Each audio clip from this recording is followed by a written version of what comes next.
saya Sigit Widanto, salah satu moderator komunitas apresiasi sastra APSAS di internet. Ya. Karena pandemi, biasanya kita diskusinya 1 tahun sekali di Jogja, di Radio Buku. Tetapi karena pandemi ini kita pakai Zoom. Jadi diusahakan tiap bulan 2 kali Zoom. Jadi sekarang ini Jengki yang terakhir, untuk Januari, bulan depan, Februari ada 2 novel Rahmat Ali, Pak Rahmat Ali, dan miliknya Pak Rahmat Ali, dan Gumjernya Bambi Cahyati. Jadi dua kali Zoom. Itu aja ya. Jadi saya senang, ini nostalgia juga bertemu teman-teman Jengki dan teman-teman semuanya. Oke, lanjut, monggo. Oke, terima kasih Pak Sigit. Acara bedah buku puisinya ya Wayan Jengki Sunarta kali ini merupakan rangkaian apresiasi sastra bersama Radio Buku. Perkenalkan, saya Beril, malam ini akan menjadi host untuk acara kali ini. Mohon izin untuk teman-teman semua, acara ini bakal direkam dan nanti disiarkan di YouTube, mungkin seperti itu.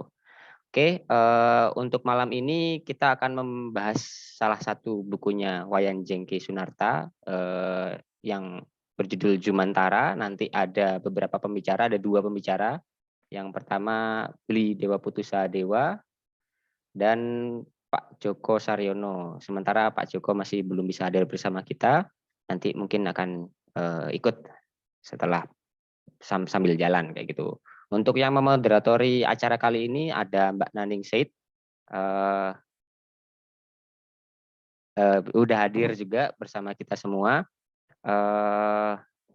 Saya bacakan dulu untuk CV masing-masing orang yang bakal ikut bersama kita di sini sebagai pembahas maupun sebagai pembicara. Yang pertama,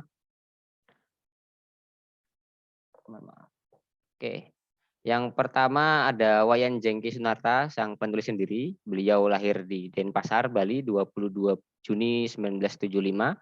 Lulusan Antropologi Budaya Fakultas Sastra Universitas Udayana. Sebelumnya pernah kuliah seni lukis di ISI Denpasar. Beliau mulai menulis puisi sejak awal 1990-an. Kemudian merambah ke penulisan prosa, liris, cerpen, feature, esai atau artikel seni budaya, kritik atau ulasan seni rupa, dan novel. Tulisan-tulisannya dimuat di berbagai media massa lokal dan nasional, di antaranya Kompas, Koran Tempo, Media Indonesia, Republika, Suara Pembaruan, Jakarta Pos, Jawa Pos, Pikiran Rakyat, Bali Pos, Jurnal Kebudayaan Kalam, Jurnal Cerpen Indonesia, Majalah Sastra Horizon, Majalah Gong, Majalah Visual Arts, Majalah Arti, dan lainnya. Buku-buku sastranya yang telah terbit antara lain Jumantara, diterbitkan oleh Pustaka Ekspresi tahun 2021.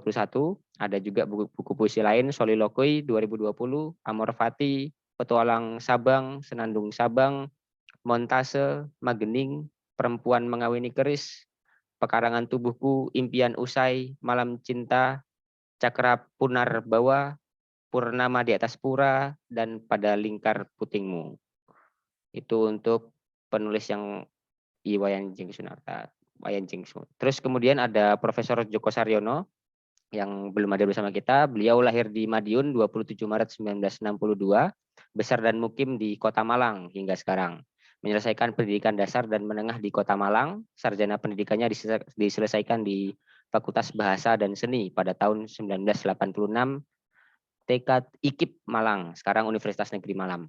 Pada tahun 2009 beliau meraih guru besar bidang ilmu pendidikan bahasa dan sastra Indonesia. Pak Joko Saryono saat ini menjadi Kepala Perpustakaan Universitas Negeri Malang, memiliki hobi melakukan perjalanan dan mengoleksi buku. Pernah menulis artikel di Koran Jawa Pos, Surabaya Pos, Republika, dan Kompas pada tahun 1990-an. Sampai sekarang sekitar 25-an buku tentang kebudayaan, kesenian, kesastraan, kebahasaan, dan pendidikan telah ditulis dan diterbitkan. Di antaranya budaya, seni, dan bahasa dalam kelindahan kuasa, paras nilai budaya, sosok nilai budaya Jawa di hadapan arogansi kekuasaan, sebuah kumpulan esai, pergumulan estetika sastra di Indonesia, mosaik sastra Indonesia, suara sufistik dan religius dalam sastra, perempuan dalam fiksi sastra, etika Jawa dan dalam fiksi Indonesia, dan banyak lagi. Untuk Dewa Putu Sahadewa. Beliau lahir di Denpasar tanggal 23 Februari 1969. Pendidikan formalnya dari SD sampai SMA di Bali juga, SMA 1 Denpasar, SMP 1 Denpasar, dan SD 1 Panjer. Kuliah di FK Unut, Fakultas Kedokteran Unut, dokter umum dan dokter spesialis Obgyn. FK Universitas Pajajaran, dokter spesialis konsultan. Pekerjaan dokter di NTT, pensiun 2020. Sekarang bergiat di bidang sastra dan teater sejak SMP di Bali.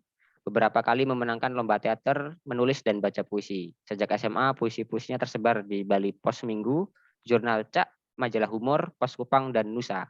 Sempat vakum menulis puisi karena fokus dalam pelayanan kesehatan ibu dan membesarkan usaha pelayanan kesehatan RSIA Dedari di Kupang, NTT.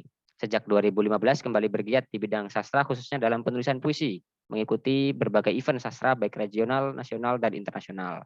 Buku antologi puisi tunggalnya ada 69 puisi di Rumah Dedari, Penulis Mantra, dan Gajah Mina.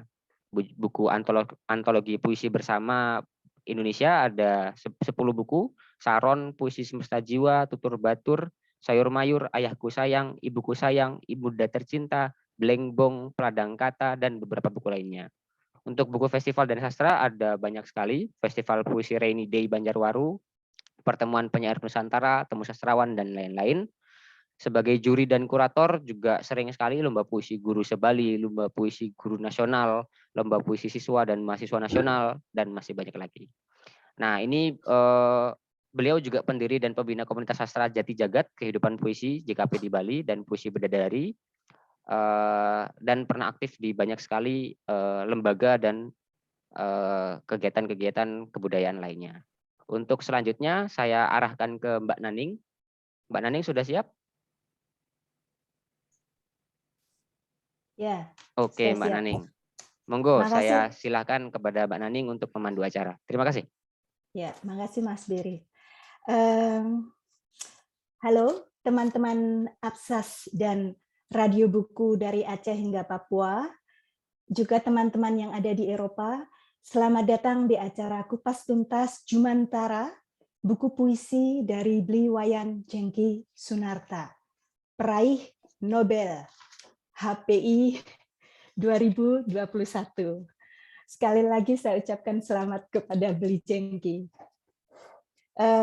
Ya, meriah sekali acara Sabtu kali ini. Saya lihat banyak sekali hadir tamu-tamu istimewa, tamu-tamu kehormatan, guru-guru saya, kawan-kawan tersayang, dan sahabat terkasih.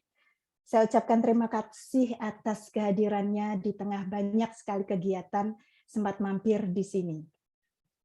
Dan terima kasih juga untuk Mas Sigit, CEO Absas, yang telah memberikan kepercayaan kepada saya untuk menjadi moderator. Saya Naning Syed selama 1,5 jam ke depan akan memandu acara ini. Sebelum acara dimulai, mungkin perlu saya sampaikan, mohon teman-teman untuk tidak mengaktifkan audio agar nanti acara berjalan produktif. Dan bagi teman-teman yang akan mengajukan pertanyaan, silahkan tulis di kolom komentar, saya akan bacakan, atau bisa tekan tombol raise hand nanti pada sesi tanya jawab apabila ingin berbicara secara langsung. Nanti host akan mengaktifkan audio. Oh ya, jangan lupa siapkan minuman, siapkan camilan agar teman-teman tetap setia hingga akhir acara.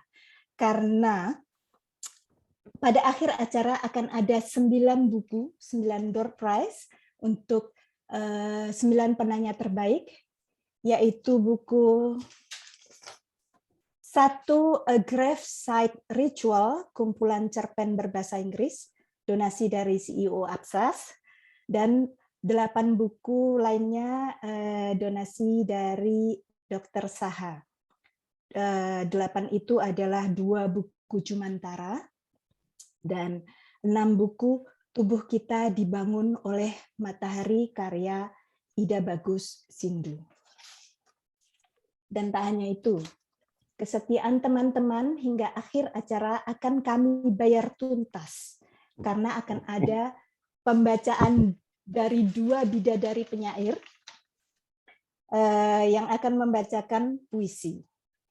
Seperti kata Mas Eka Kurniawan, rindu harus dibayar dengan tuntas. Demikian itu juga kesetiaan.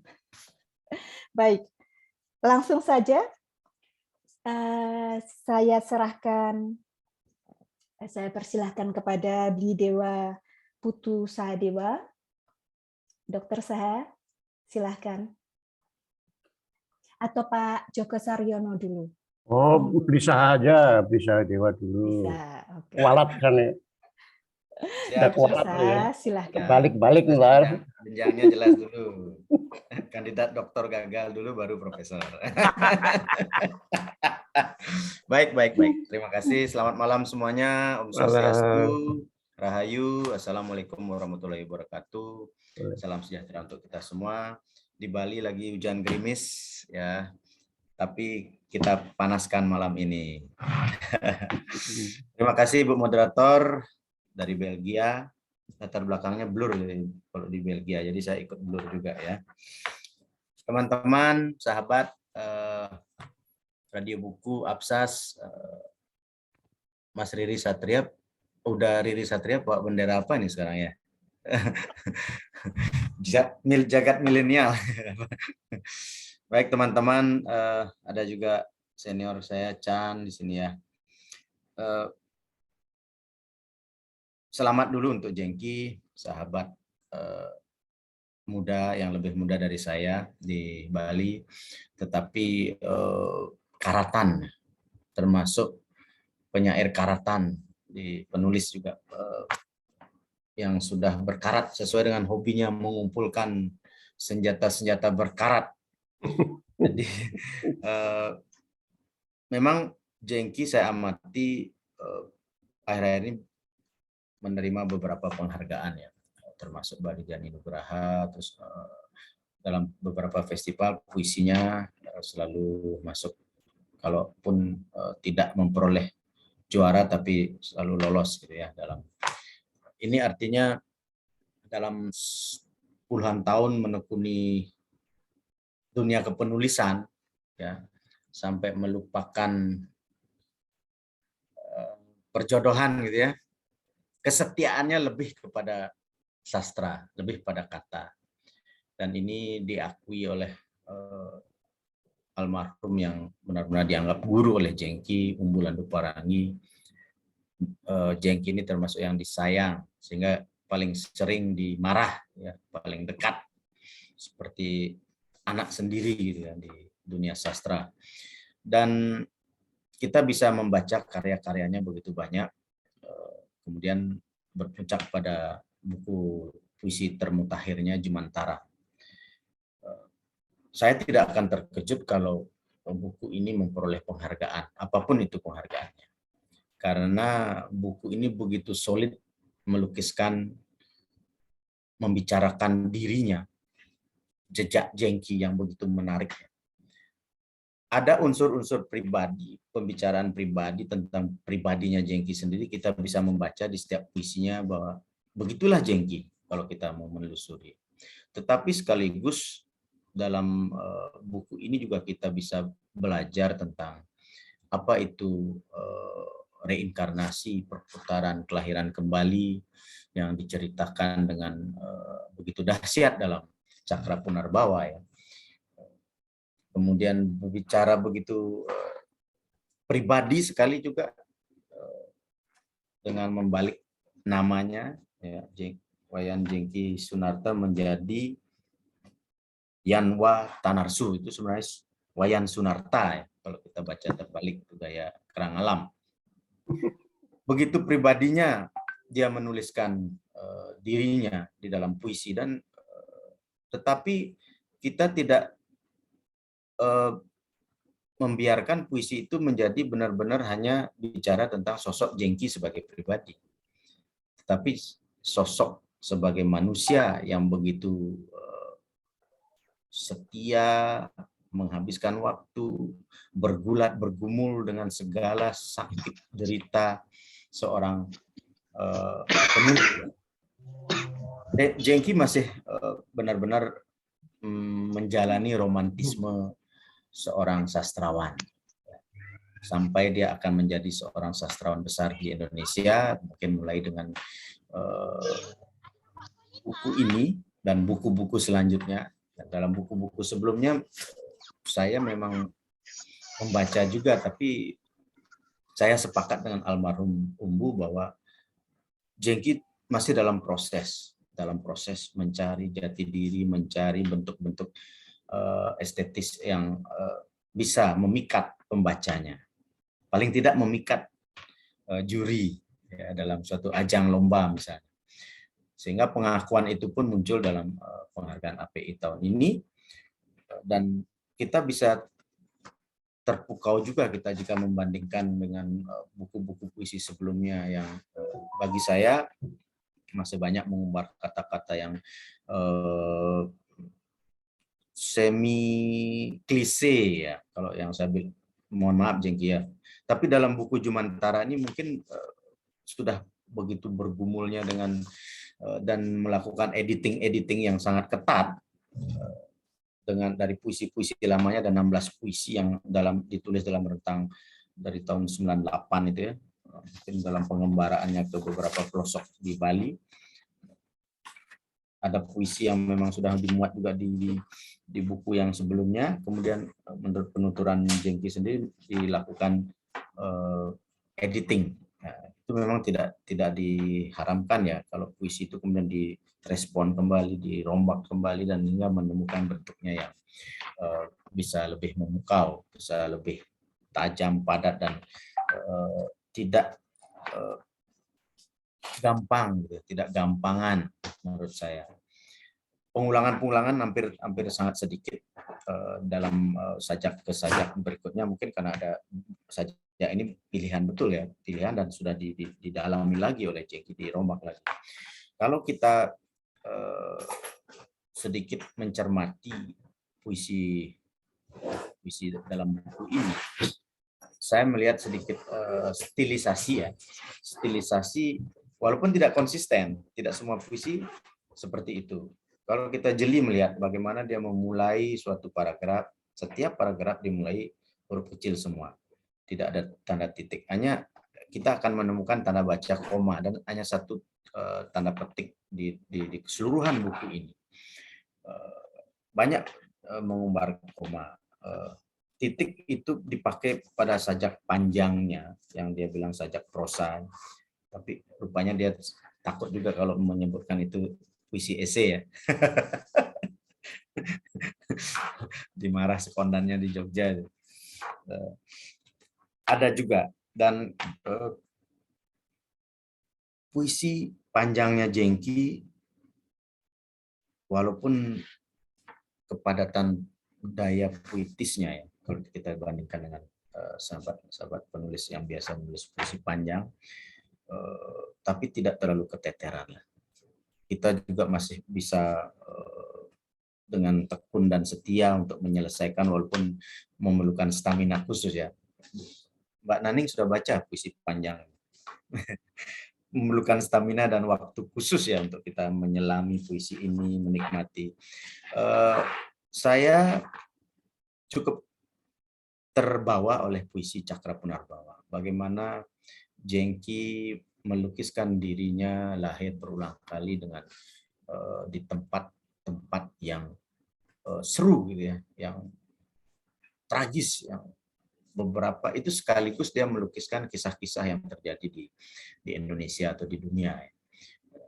Ini kejelian seorang penulis yang bisa menceritakan ada beberapa kejadian loh, tetapi saya lahir di sana karena kita orang Hindu percaya ada reinkarnasi, kelahiran kembali, dan dia lahirnya di tempat-tempat yang bisa menceritakan peristiwa-peristiwa bersejarah, termasuk G30 SPKI mungkin ya yang diangkat, ada kasus-kasus besar tentang HAM dan lain sebagainya, itu dia selalu lahir di sana juga menceritakan di sana, walaupun pesannya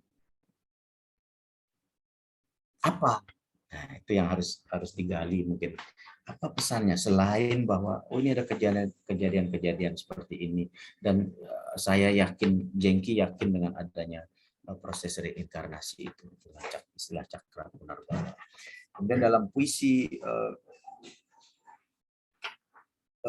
banyak puisi, hampir sebagian besar puisi yang saya bilang melukiskan begitu pribadi tentang Jengki.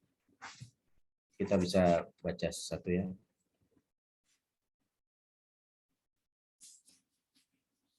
Kini kau membangun labirin, menjebak diri dalam pusaran waktu. Kau mendekam serupa minotaur, menunggu pembebasan. Jengki dalam tahun-tahun terakhir ini memang tidak membuka diri, tidak bergaul begitu banyak ya, bukan hanya karena pandemi ya, tetapi lebih banyak bersama teman-teman di JKP. Selebihnya ya seperti cerita tadi di awal, dia mendekam di pertapaannya, bukan hanya menulis tapi juga mengoles keris-keris dan senjata-senjata zaman dahulu ya, purbakala yang karatan, hati-hati ya. Semoga puisi dan tulisan-tulisannya tidak mengkarat. Ya, semoga energinya semakin bernas untuk menuliskan hal-hal yang penting dalam bukan hanya hidupnya Jengki, tapi dalam kehidupan orang Bali, orang Indonesia, dan sebagai makhluk di atas bumi ini. Kita tidak bisa mengharapkan Jengki merespon secara dahsyat gitu ya suatu peristiwa, tetapi dia melukiskannya dengan kesendiriannya dia, dengan introvertnya dia, dan bahkan dia dalam puisi penjaga kata ya, puisi penjaga kata yang begitu kental, napas gurunya Bulan Duparangi dalam pemilihan diksi dan nuansa puisinya. Kita dengar penjaga kata. Hilang sudah kau, angan mendulang sukma. Hilang sudah kau, angan mendulang sukmamu. Segala lara yang ingin abadi dalam pusaran musim. Fitrahmu hanya kata-kata hampa. Tidurkan mimpimu di sela iga yang segera rontok. Nikmati saja janji-janji puisi. Ini kalimat-kalimat pertama dalam bait ya. Pemburu makna, terkutuklah kau. Dalam puisi ini, mungkin ini ditulis tahun berapa ya? Nampak Jengki belum lepas dari pengaruh kuat dari 2005 ya. 2005 sedang romantisnya berjalan bersama sang guru ya. Jadi kita membaca puisi ini belum Jengki banget di awal-awal kalimat. Setelah bait ke-3 ke-4 baru dia kembali ke Jengki, ke gayanya Jengki. Jengki sudah bagi saya dalam puluhan tahun kepenulisan dia sudah menemukan cirinya. Jadi kalau saya membaca satu bait puisi baru gitu ya, di mana yang tidak ada sumbernya, saya tahu oh ini gaya Jengki nih gitu. Jadi ini sulit penulis menemukan itu kalau tidak memang menekuni betul-betul menekuni setiap hari adalah igau puisi bagi seorang Jengki. Dan ini yang kita di dalam kehidupan yang serba profan ya, serba menuntut bahwa kita kebutuhan kita, apalagi pandemi ya, menuntut bagaimana kehidupan kita harus berjalan, sementara kita melihat di YouTube berseliweran informasi tentang artis yang kaya raya atau sebaliknya artis yang bangkrut atau artis yang masuk atau sumber-sumber berita yang luar biasa yang zaman ini cuan sekian. Jengki tidak peduli dengan itu. Jadi saya melihat sosok Jengki utuh dalam buku Jumantara ini. Kali ini dia berhasil menemukan melalui editingnya, melalui penemuan kembali puisinya, dia berhasil menunjukkan siapa Jengki Sunarta itu, gitu ya. Dan bagi yang belum membaca buku ini, memang buku ini wajib bagi saya, wajib dipakai paling tidak untuk sparring partner kita dalam menulis puisi. Sparring partner itu artinya kita bisa membanding-bandingkan, dan tapi jangan sampai mengutip, menyamai, menyamakan gitu ya, membuat hal yang sama, kalimat-kalimat yang sama. Ya. Jengki juga mengeksplor dalam buku ini, mengeksplor bagaimana meletakkan dirinya menghadapi situasi, menceritakan tentang hikayat sesuatu, kemudian meletakkan dia sebagai apa dalam tokoh dalam puisi itu, dan walaupun pesan terakhirnya kembali kita bertanya pada Jengki, ini pesan apakah tidak ada, hanya deskripsi dan cerita saja, endingnya itu apa gitu, seperti kita lihat dalam puisi Hikayat Sang Putri misalnya, Balada Sang Putri, Balada Sang Putri. Ya, kita menarik sekali jalan ceritanya, tetapi dalam endingnya kita harus mencari-cari pesan ya, dalam artian puisi itu kan bukan hanya bentuk, bukan hanya susunan kalimat, tapi juga dia ada makna dan mungkin pesan tersirat atau tersurat atau tafsir yang perlu kita memang kita sendiri ya. Tetapi karena dia menarasikan sesuatu, apa yang perlu kita tanya nanti sama Jengki ya, apa yang makna yang ada dalam puisi, dalam artian maksud dia menuliskan ini untuk apa gitu, kepentingannya apa. Tetapi secara teknis ya menarik gitu. Secara teknis ini tingkat tinggi gitu cara menulis puisi, narasinya dia. Ada kalimatnya, ada bagaimana riwayat-riwayat kejadian-kejadian gitu ya. Dalam puisi, dalam buku ini juga saya tidak bisa mungkin berpanjang-panjang ya, karena nanti jatuhnya memuji teman sendiri gitu ya, nanti ada yang tersinggung nih. Bagaimana puisi Igau dibahas di Facebook misalnya, tapi dengan tenang Jengki menanggapi, ya terima kasih, ya terima kasih. Dan memang begitulah Jengki, apa adanya, tidak mengejar duniawi yang terlalu hebat, tetapi hidupnya dijalani dalam kesetiaan, totalitas ya, kalau bisa orang mengatakan totalitas. Dalam buku ini tercermin sekali totalitas. Ya, dari sampul dia melukis sendiri sampulnya, sketch ilustrasi di dalamnya dia juga buat sendiri. Bukan berarti mau monopoli dan menutup rezeki teman-teman perupa gitu misalnya. Tapi Jengki memang mampu, walaupun masih mungkin terlalu vulgar ya, misalnya tentang hikayat Sang Putri bersama angsa, dia sketnya seorang perempuan dengan angsa gitu ya. Belum memberikan sublimasi ataupun modifikasi dalam sketsa supaya orang bisa lebih berhayal gitu, atau memberikan ruang renung yang lebih dalam. Kita hanya bisa, oh ini Papara, oh ini putrinya dengan angsa, oh ini putrinya tidak gitu ya.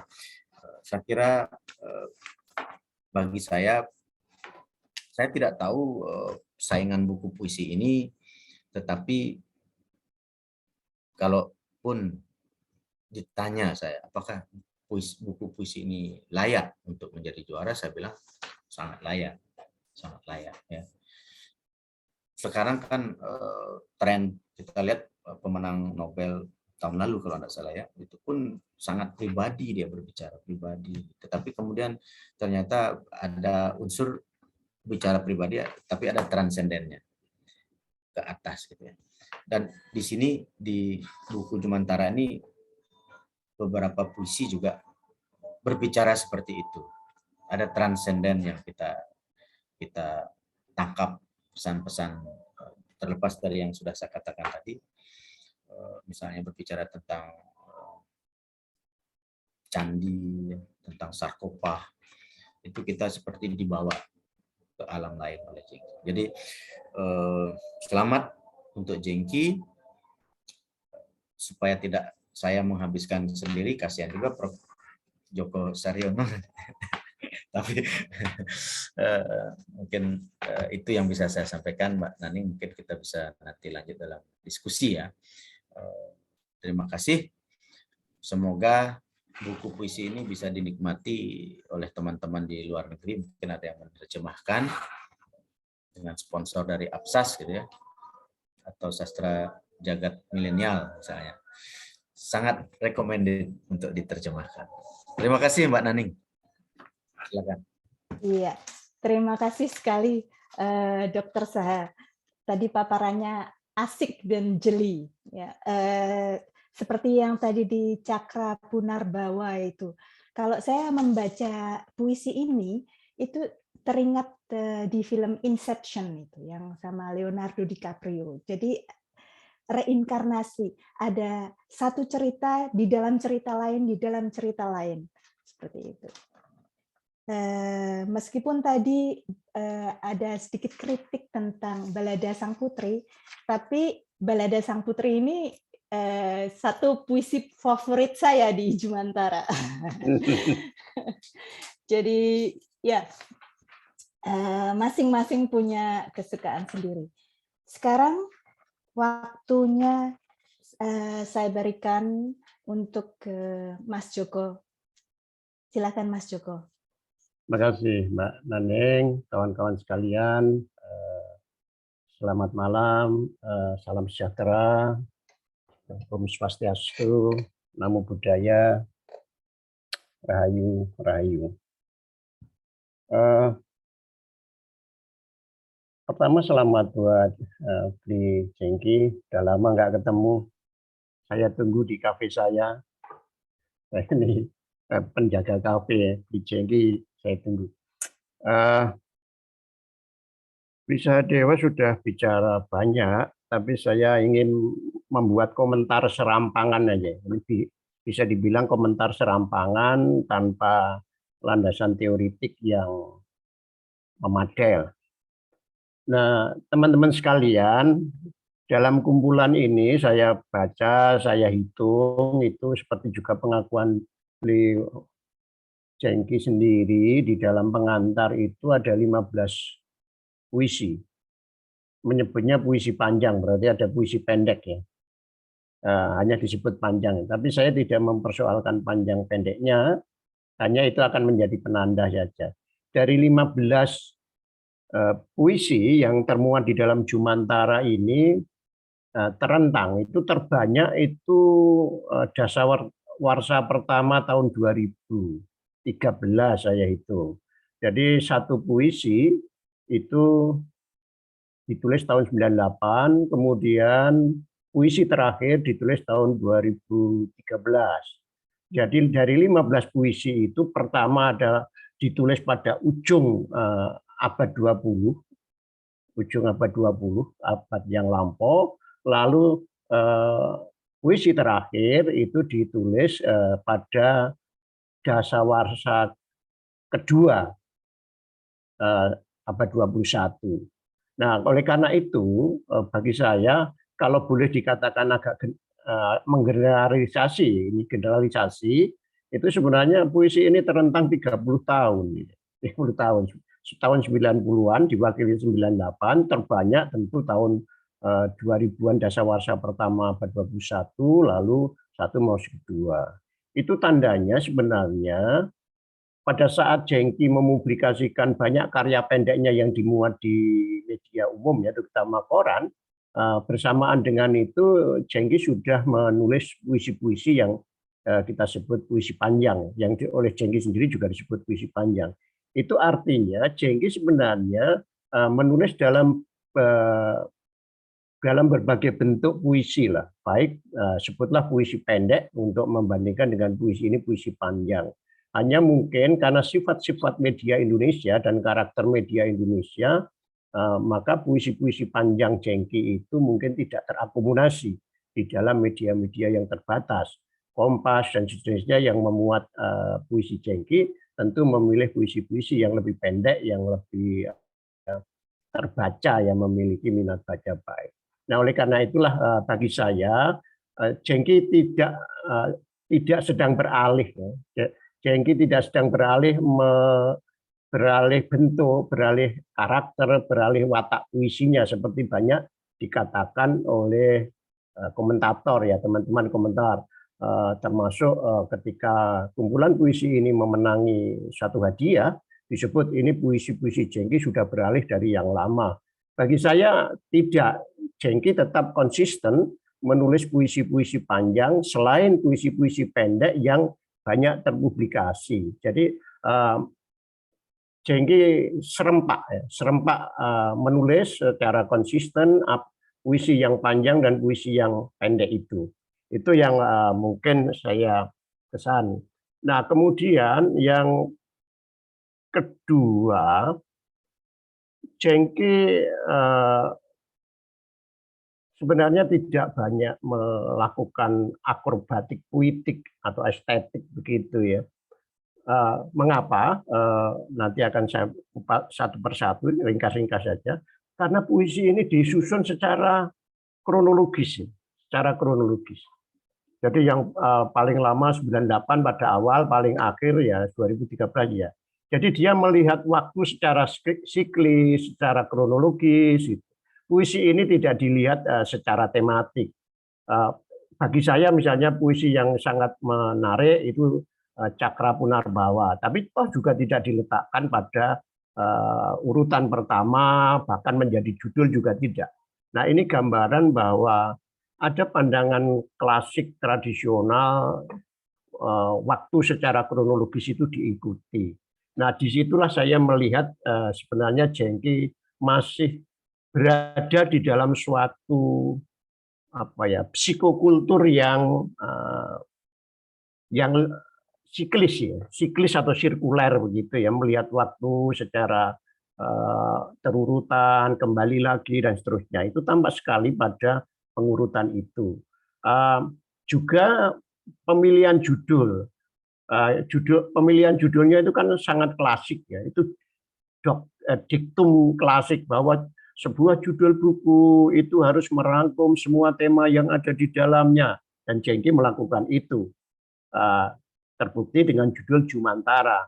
Karena tendensi akhir kumpulan-kumpulan puisi itu mengambil judul satu puisi kemudian lain-lain. Misalnya kalau dijuduli gaya sekarang mungkin Cakra Punarbawa dan puisi-puisi lainnya sejenis. Gaya judul seperti itu sangat populer pada saat ini.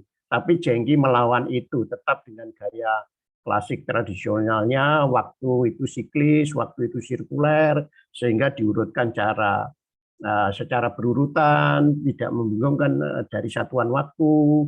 Kemudian judulnya pun seperti mengemas keseluruhan tematik puisi itu. Nah, oleh karena itulah Jengki sebenarnya ada di dalam suatu kosmologi dan mitologi tradisional, meskipun Jengki hidup di dalam dunia yang urban, yang modern. Tapi alam pikiran yang tersaji di dalam puisi-puisi ini tampak sekali alam pikiran, baik dalam pemaknaan kosmologi maupun mitologi itu tradisional. Nah, kemudian dari situ saya ingin beralih yang lanjut.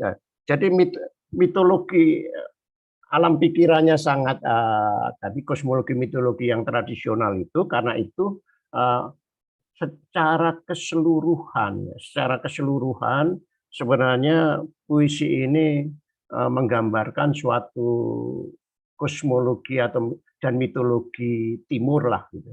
Timur secara besar, lebih konkret lagi mungkin lebih dekat lagi, spesifik lagi itu kebaliannya lah kalau tidak kehinduannya, dan itu tampak kalau kita mau mengklaim lebih detail. Tapi kalau lebih umum mungkin ketimurannya itu kosmologi yang siklis, dan itu tampak sejak pertama.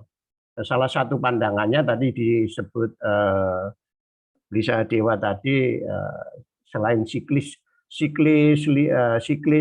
kemudian sirkuler, itu kan menghasilkan saya kira hukum karma, hukum reinkarnasi, penjelmaan kembali, itu tampak hampir mewarnai semua puisinya.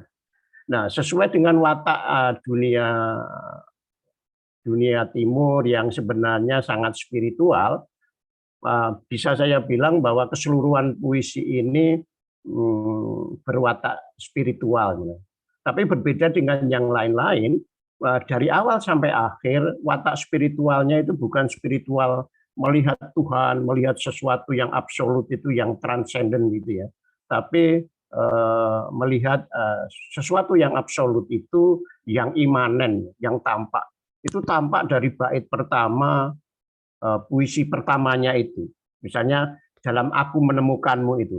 Aku menemukanmu, oh saudara masa lalu yang lahir kembali di kebun-kebun kopi.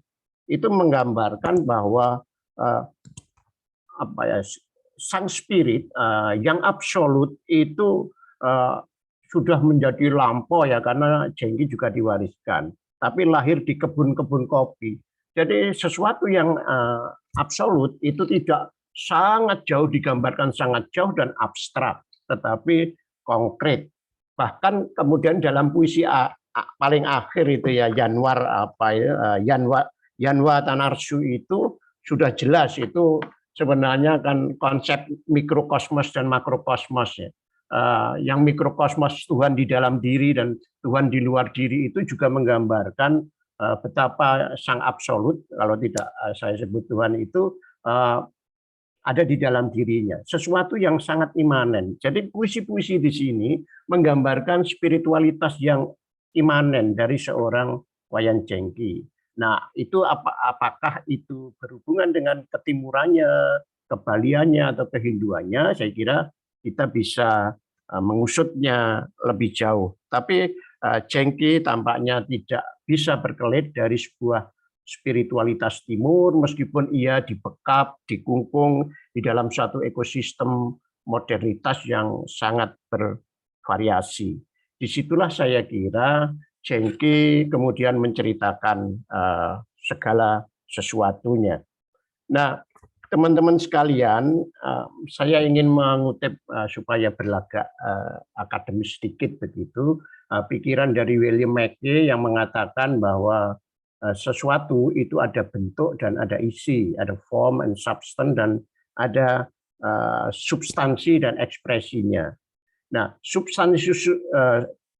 substansi atau isi ya, sebenarnya isi dari puisi-puisi Jengki ini ya, saya boleh katakan ringkas itu biopik ya, bersifat biopik dan atau autoetnografis ya. Meskipun kita bisa juga melihatnya secara objektif. Aku yang disebut di dalam puisi-puisi yang dipakai di dalam hampir semua puisi Jengki itu belum tentu Jengki sendiri.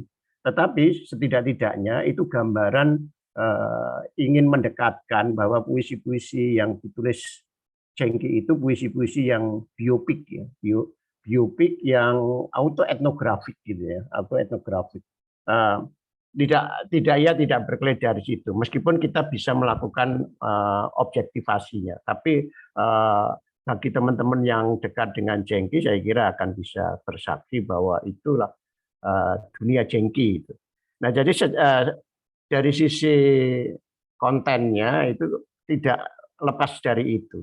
Nah, saya kira itulah perjalanan transformatif ruhaniah seorang Jengki.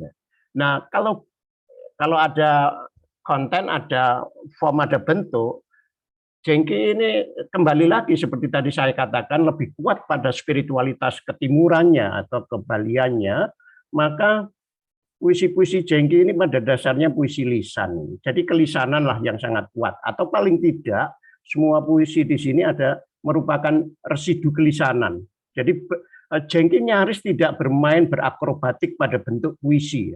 Puitika Jengki adalah puitika yang biasa-biasa saja, sering ditemui, dan dia tampaknya konsisten pada kelisanan yang dituliskan itu saja.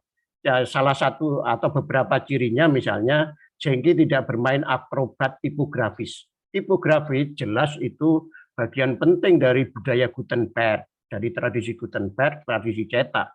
Bagaimana memainkan tipografi itu, bagaimana lare, bagaimana bait, bagaimana itu menjadi penting. Tapi dalam jengki tampaknya tidak penting. Kalau toh ada koma dan seterusnya, itu sebenarnya mewakili penghentian, jeda dan seterusnya. Jadi sifatnya sangat lisan. Jadi ini sebenarnya bagi saya puisi-puisi lisan yang dituliskan oleh jengki. Oleh karena itu sepanjang puisi ini bagi saya dari sisi bentuk puisinya merupakan residu kelisanan. Residu kelisanan itulah yang menjadi kekuatan jengki bagi saya. Semua puisi tidak ada akrobatik bentuk saya kira. Jengki tidak bermain tipografi, kalau toh ada bait dan seterusnya itu kan biasa di dalam puisi lisan, di dalam puisi tradisi manuskrip itu sudah biasa. Nah, kemudian juga pengulangan ya, pengulangan. Sebenarnya Cakra Punarbawa dan lain-lain itu kan pengulangan dalam bentuk. Saya kira repetisi dan ciri repetisi dan formulaik itu sangat kuat di dalam puisi-puisi jengki sejak awal ya, terutama bisa pengulangan lare, bisa pengulangan bait. Yang paling sering adalah pengulangan bait. Tentu polanya bukan isinya ya, bukan kata-kata dan kalimatnya. Nah, disitulah saya kira dari sisi bentuk jengki sebenarnya tidak banyak bermain, karena ya memang saya kira konvensi puisi lisan itu atau puisi lisan yang dituliskan itu tidak aneh-aneh, tidak nyinyir dengan tipografi, dengan huruf besar, huruf kecil. Jengki enak saja, semua ini huruf kecil, juga tidak ada bahaya. Karena memang di dalam tradisi lisan nggak ada besar kecil. Tradisi huruf besar, huruf kecil maknanya beda itu memang warisan dari tradisi Gutenberg. Nah, ini saya kira dari sisi bentuk ya. Nah, saya melihat kalau kemudian dari tadi bentuk dan isi, Mackey itu menyebutnya juga ada substance dan expression-nya. Jadi ada substansi dan ekspresi. Nah, ekspresi puisi jengki inilah saya kira yang menjadi keunggulannya, kekuatannya. Nah, saya ingin menambahkan dulu sebelum itu, ciri dari kelisanan itu adalah daya tahan. Jadi saya juga menyebutkan daya tahan jengki untuk menulis panjang-panjang, puisi yang panjang-panjang. Tapi bukan epik. Saya lebih nyebutnya biopik. Kemampuan panjang tapi juga berformula, kemudian ada pola-pola yang repetitif, itu saya kira menegaskan betapa jengki sangat konsisten. Bahkan mungkin fasih ya. Sangat fasih, sangat lancar, sangat menguasai pola itu, dan itu digunakan secara konsisten. Kalau kita bandingkan ya dari satu puisi ke puisi yang lain tidak gitu, terutama puisinya yang sangat panjang. Disitulah bagi saya membaca puisi yang panjang-panjang, terutama yang terpanjang Cakra Punarbawa, Balada Sang Putri, itu kita tidak tidak merasa bosan dan tidak merasa cepat lelah gitu. Nah, kemudian saya ingin bersandar pada satu diktum pemikiran yang mengatakan bahwa puisi itu substansinya ya metafora. Nah, disitulah saya kira puisi-puisi dari jengki ini memainkan metafora dengan dengan konsisten, dengan kuat. Kekuatan metafora jengki inilah yang saya kira membuat puisi ini menghubung ke langit dan menghujam ke dalam bumi, akar bumi. Nah, nanti akan saya ulas sedikit. Nah, tapi saya ingin mengatakan, sebelum itu saya katakan ada substansinya metafor, dan jengki kaya dengan metafor ya. Kalau saya boleh mengutip pandangan seorang pakar metafora, Haley itu mengatakan setidak-tidaknya semestaan metafora atau metafor universal itu ada 9, dan itu di Jengki ada sendiri. Yang paling tinggi adalah being, ya, keberadaan, eksistensi, lalu di bawahnya kosmos, kemudian energi, substansi, terestrial, kemudian objek-objek kehidupan, yang terakhir itu sebenarnya sesuatu yang human, ya, manusiawi. Nah, Jengki banyak melakukan itu. Jengki juga di dalam beberapa puisinya, misalnya Balada Putri, itu angsa dan manusia itu juga tidak lebih rendah, setara. Itu artinya Jengki meletakkan, menggunakan metafor bernyawa itu setara, gitu. Dan seterusnya sampai meningkat. Ini saya kira kekuatan Jengki. Dia di dalam 15 puisi panjangnya ini bisa menebarkan rupa-rupa metafora dalam pemikiran Hele itu, ya. Dari yang terendah, ya, paling konkret itu adalah human, manusiawi, dan itu tampak pada mulai aku sampai Jan Watanarsu itu, kemudian juga bernyawa, apapun menurut di dalam puisi ini, apapun itu dianggap bernyawa oleh Jengki itu. Ya manusia, ya angsa, ya itu pohon-pohon dan lain-lain itu seolah-olah bernyawa. Dan kembali lagi, pandangan yang seperti ini khas pandangan timur dan kalau tidak tradisional, klasik. Kembali lagi, itulah yang menjadi kekuatan Jengki. Lalu mengekspresikan kehidupan dengan tenang, dengan dingin, itu juga gambaran. Jengki menggambarkan penjelmaan ulang dalam Cakra Punarbawa itu juga tidak meledak-ledak, tidak dengan diksi-diksi yang keras, gitu, ya. Bahkan ketika seseorang itu mengalami reinkarnasi, penjelmaan ulang dengan berbagai persoalan, Jengki memilih diksi dan larik-larik yang menurut saya datar-datar saja, tidak ada ekspresi emosional dan yang kuat. Tapi mungkin itulah gambaran mengendapan emosi yang sudah dicapai itu. Demikian juga kalau kita tingkatkan, ya, semuanya hidup, ya. Kalau dalam Hele itu berarti ada lapis ketiga dari metafor, yaitu kehidupan. Dan kehidupan itu semua bagi Jengki bukan hanya manusia. Jadi puisi-puisi ini nyaris tidak mengunggulkan antroposentrisme, tidak bercorak antroposen, tidak mengunggulkan antroposen. Sudah melampaui dari itu, atau mungkin neo-tradisional itu, ya, seperti itu. Ya, melihat semuanya hidup dan kehidupan layak di dalam semesta ini.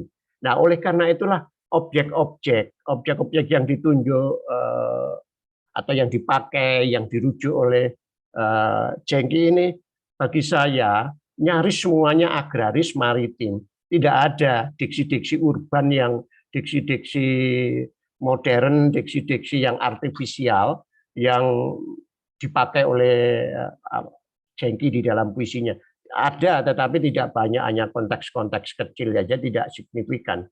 Tapi diksi-diksi larik-larik yang sangat kunci itu lebih menunjukkan pada dunia-dunia agraris, dunia yang katakanlah non modern, ya, bukan modern.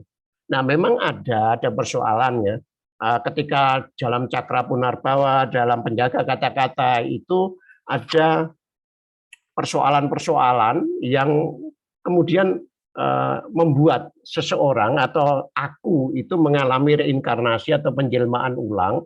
Itu tiba-tiba Jengki bisa menyebut tentang aspek-aspek turisme, keadaan di dalam satu situasi turistik. Bagi saya itu sebenarnya infiltrasi atau distorsi, infiltrasi yang disusupkan oleh si Jengki ke dalam puisi-puisinya. Jadi ia seperti berulang-alik begitu, memungut yang modern, yang menimbulkan problem. Nah, oleh karena itu bagi saya puisi-puisi Jengki itu juga menginfiltrasikan, menyusupkan problem-problem modernitas, patologi modernitas yang membuat untuk kontekstualisasi prinsip penjelmaan ulang itu di dalam berbagai, terutama di dalam Cakra Punarbawa itu terlihat juga pada bagian penjaga kata-kata, juga pada pengelana tanah timur itu dia tampak bagi saya itu sebenarnya menyusupkan patologi-patologi modernitas untuk menggambarkan relevansi dan kontekstualitas karma, reinkarnasi atau penjelmaan ulang itu. Nah, kebanyakan ini ya. Kebanyakan yang mana nih? Ya, saya ingin terus ya. Kemudian saya ingin terus kalau terestrial itu gambaran-gambaran itu terus ada sampai kemudian kosmik ya. Gambaran kosmik itu saya kira Jengki sendiri mengaku buku ini dijuduli Jumantara, awang-awang, kemudian awan, kemudian semesta ya, semesta. Saya kira itu gambaran Jengki membangun suatu metafora pada tingkat kosmik. Nah, oleh karena itu sebenarnya puisi-puisi ini tidak memecahkan ya, tidak membuang atau memisahkan secara ketat antara apa yang kosmologis dan apa yang individual. Nah, oleh karena itulah kembali lagi puisi ini sangat tidak antroposentrik ya. Justru bagi saya kosmosentrik gitu, kosmosentrik. Aku itu semuanya tenggelam di dalam sebuah suatu situasi kosmik gitu. Dan Jengki sendiri juga tidak memilih salah satu judul. Kalau teman-teman yang lain itu ciri antroposentriknya bagi saya memilih salah satu puisi yang baik, kemudian misalnya ditambah dan lain-lain. Kalau toh kumpulan puisi, kumpulan cerpen juga ditulis misalnya cara terbaik menulis kitab suci dan cerpen-cerpen lainnya. Tapi Jengki tidak mewadai semuanya. Apa tema? Ini saya kira cara berpikir kosmologis, kosmosentrik yang ada di dalam puisi-puisi ini.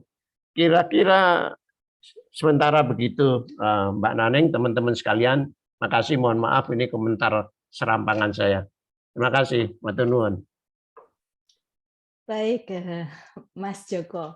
Komentar serampangan tapi dengan detail-detail yang semriwing. Moderator mulai gemetar. Rasanya itu seperti kuliah lagi gitu. Tadi ada kosmologi tradisional, terus spiritualitas imanen gitu. Saya catat semuanya, nanti saya googling. Baik, ini saatnya Bli Jengki memberikan tanggapan atas paparan dua pembicara kita hari ini. Tapi untuk teman-teman semua, saya ingatkan, persiapkan pertanyaan terbaik, karena akan ada 9 buku yang akan diberikan untuk 9 penanya terbaik. Bli Jengki, silahkan waktunya.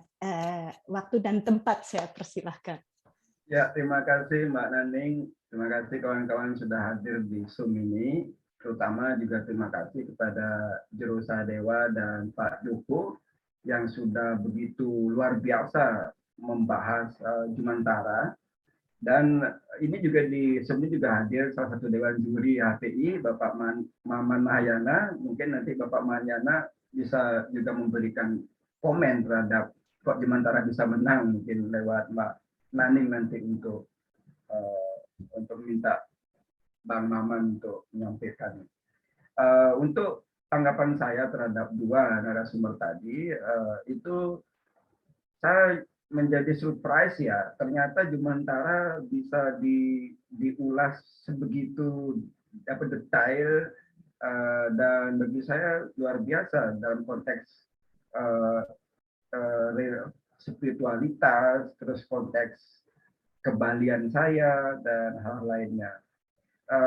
Seperti yang dikatakan oleh Pak Joko tadi, ya memang betul bahwa ketika saya dari awal menulis puisi tahun 90-an, memang ketertarikan saya ya salah satunya tentang spiritualitas, terutama apa yang saya kuasai tentang Bali, tentang atau Timur lah, Itu juga sebagian besar memberi warna pada puisi-puisi saya.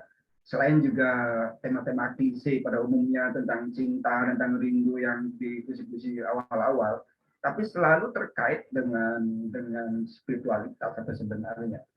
Misalnya saya menulis puisi cinta, seringkali bukan cinta secara fisik juga, tapi cinta yang lebih bersifat spiritual seperti itu, yang bisa ditafsir juga secara fisik. Terus tentang bagaimana saya tadi Pak Joko tadi mengulas tentang saya tidak bermain tipografi, dalam artian tipografi yang dalam tanda kutip tipografi yang sempit secara bentuk. Sebenarnya saya dari awal menulis ke 90-an juga sebenarnya suka bermain tipografi, termasuk di puisi-puisi Jemantara ini ada beberapa puisi yang saya mainkan tipografinya, tentang tipografi larik, terus huruf besar huruf kecil.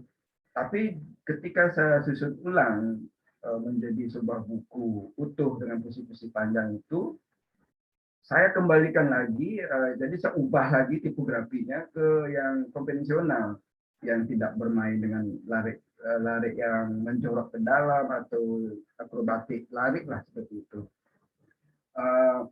Ini menunjukkan kegelisahan saya untuk tetap bermain juga di wilayah bentuk, kadang bentuk yang akrobatik secara tipografi, tapi saya kembalikan ke bentuk yang polos-polos saja, sehingga bisa ya Pak Joko tadi bilang seperti puisi lisan seperti itu. Terus di Jemantara ini sebenarnya tidak disusun secara kronologis, karena puisi Candi Gunung Kawi itu ada di tengah-tengah. Kalau saya susun secara kronologis kan Gunung Kawi ada di depan, karena dia tahun 98. Saya taruh di tengah-tengah. Tapi saya lebih menyusunnya, ini saya ngomong proses kreatif saja, saya lebih menyusunnya ke tingkat kesulitan orang membaca buku ini. Jadi saya taruh dulu puisi pendek yang juga sesuai dengan judul ke temanya, Aku Menemukanmu. Aku Menemukanmu ini juga sebenarnya pernah saya, ini puisi panjang yang mungkin 3 halaman, pernah saya jadiin puisi pendek, saya bagi 2. Nah di buku ini saya kembalikan lagi menjadi puisi yang utuh. Itu terus saya sambung dengan Balada Sang Putri yang mungkin lebih soft, lebih ada kisah-kisah cinta-cintaan di sana. Terus yang paling belakang yang paling berat, ya saya pikir paling berat ya, Cakra Punarbawa itu yang juga panjang karena kontennya juga berat. Dalam konteks membuat puisi panjang memang itu saya juga bilang di kata pengantar bahwa ini bagian dari eksperimen saya di dalam proses kepenulisan saya. Saya berusaha keluar dari zona nyaman puisi pendek, terus saya coba juga bagaimana kalau saya nulis puisi panjang, apakah mampu? Ternyata bisa, tapi dengan konsistensi, artinya dengan bagaimana menjaga stamina di saat nulis. Dan puisi-puisi panjang ini sebagian besar pernah dimuat di Kompas sebagai cerpen lah.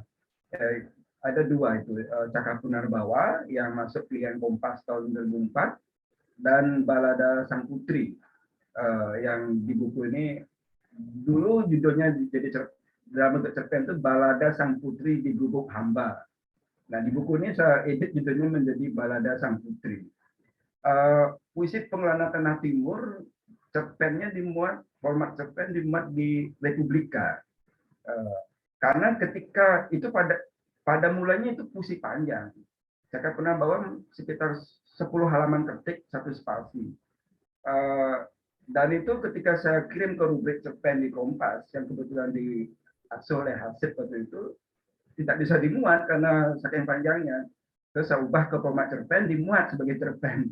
Nah ini bagian dari bagaimana mengalihwahanakan antara puisi ke cerpen atau cerpen ke puisi, seperti itu bagian dari eksperimen saya untuk berupaya keluar dari zona nyaman.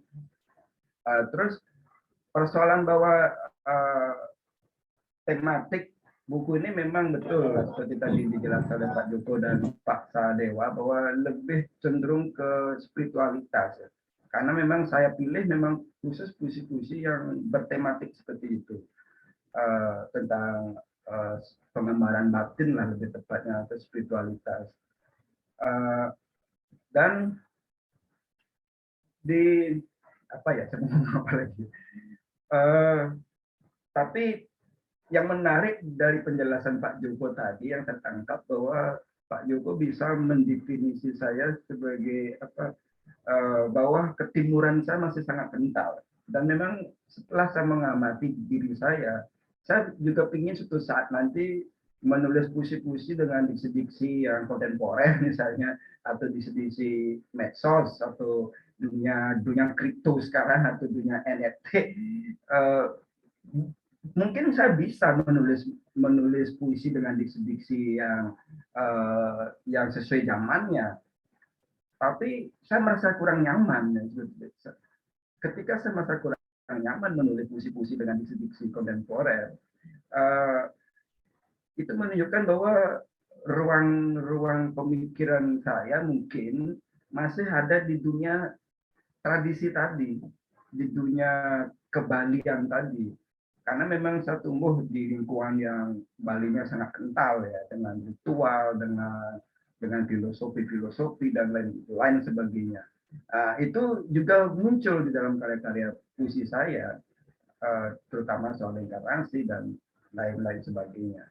Tapi bahwa saya ingin lagi keluar dari zona nyaman apa yang saya bisa kuasai, misalnya ingin nulis dengan tema-tema yang lebih kontemporer lagi, dengan diksi, anggaplah tentang diksi media sosial misalnya, itu bisa saja suatu saat nanti, karena kan saya karena sebagai penyair punya perangkat-perangkatnya, punya skill untuk itu. Tinggal bagaimana membuat kenyamanan dalam saat saya berproses seperti itu. Ya mungkin itu dulu yang ingin saya sampaikan. Mungkin nanti bisa lebih dipertajam lewat tanya jawab sebentar. Dan ini tadi terima kasih dengan Pak Joko dan Pak Saha sudah begitu mengulik dan mengulas Bimantara ini di luar apa yang ekspektasi saya, terutama Pak Joko yang bisa mengaitkan ke hal-hal tadi yang dia omongkan tadi itu luar biasa. Terima kasih, saya kembalikan ke Mbak Nani. Terima kasih tanggapannya, Bli Jengki. Mungkin saya akan berikan sedikit waktu untuk Pak Maman untuk bisa memberi sepatah dua patah kata tentang alasan mengapa juri memilih Jumantara sebagai karya terbaik. Silakan Pak Maman. Bismillahirrahmanirrahim. Assalamualaikum warahmatullahi wabarakatuh. Selamat malam. Selamat malam. Malam, Pak. Malam. Malam, Prof. Ya, alhamdulillah, yang sangat membahagiakan itu pertama-tama adalah Jengki sudah kembali ke jalan yang benar. Karena di belakangnya tidak ada lagi botol-botol itu. Saya mengikuti perkembangan kepengarangan Jengki itu memang sudah sejak lama ya. Ketika dia ikut lomba cerpen Diknas. Jadi beberapa kali ketemu Jengki. Kemudian sering juga dia mengirim buku. Jadi tambahan lagi beberapa kali dia ikut lomba HPI. Jadi ya tampak sekali bahwa di buku terakhir ini ada semacam apa ya, bukan lompatan sebetulnya, semacam ekstraks dari keseluruhan kegelisahan dia. Dan tentu saja hal yang penting di sana itu adalah bagaimana buku puisi itu utuh sebagai buku. Jadi bukan sekadar kumpulan puisi, tapi dia menyajikan satu wacana yang ketika kita baca puisi pertama sampai puisi terakhir itu ada benang merahnya atau ada keterkaitannya. Sehingga kalau kita baca puisi itu dari belakang misalnya ke depan itu sama saja, atau dari tengah ke belakang atau ke depan sama saja karena dia sudah menjadi satu kesatuan. Itu yang saya kira salah satu kelebihan bukunya Jengki. Tetapi persoalan kenapa kemudian juri memilih antologi Jumantara, saya kira dalam hal ini uraian Pak Joko dan Pak Sahadewa sudah lebih dari apa yang dipikirkan oleh juri. Jadi tidak perlu lagi saya mengulang uraian itu. Ya, bagaimana, dan saya kira ini perlu juga untuk teman-teman, bagaimana peristiwa di dapur juri. Nah, kemudian kenapa kemudian ada semacam persyaratan macam-macam. Ya, karena ini juga ingin sekaligus untuk menjawab pertanyaan teman-teman yang seringkali menyampaikan semacam ledekan gitu atau ketidakpuasan atau apapun terhadap HPI ini, Yayasan Hari Puisi. Pertama perlu disampaikan bahwa Yayasan Hari Puisi ini sebuah yayasan kecil dengan anggota yang juga kecil, dengan dana yang juga kecil. Ya. Jadi beda dengan misalnya Tempo atau Kompas atau Richard Oh ya, yang punya dana besar. Tapi kami punya semangat bagaimana kemudian memuliakan buku, memuliakan penyair dan menghargai puisi itu sejauh kami mampu.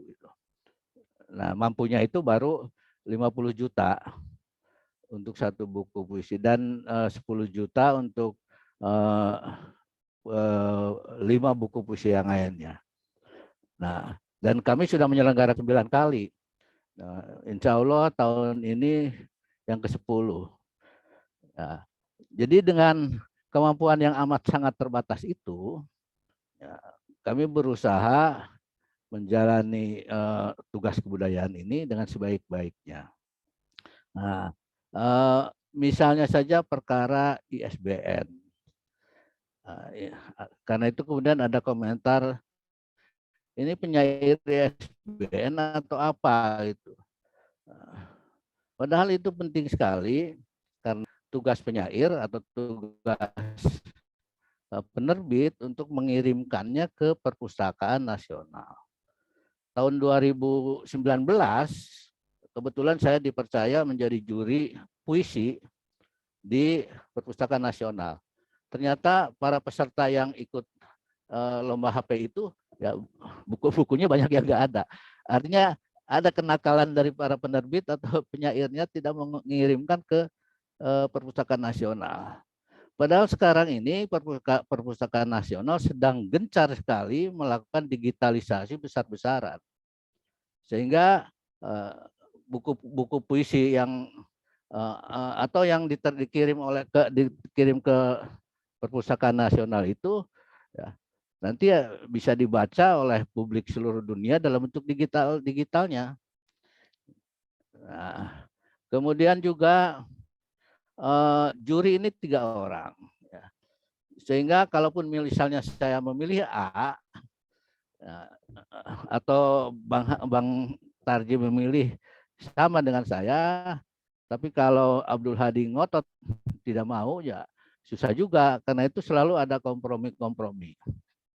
Nah, tahun ini ada banyak para penyair yang hebat-hebat, yang pemenang itu, tetapi kami melihat bahwa kecenderungan tidak lebih baik dari apa yang sudah mereka peroleh. Jadi artinya seperti mentok di karya yang mereka dapat penghargaan itu. Nah, kemudian juga kami kaget ya bahwa di antara 5 itu 2 diantaranya itu pengkritik keras pemerintah DKI. Padahal kami dapat bantuan dari DKI. Nah, ini penting saya sampaikan karena kami dalam perkara kami, karena itu juga komentar atau pengantar atau endorsement atau apapun itu tidak mempengaruhi kami.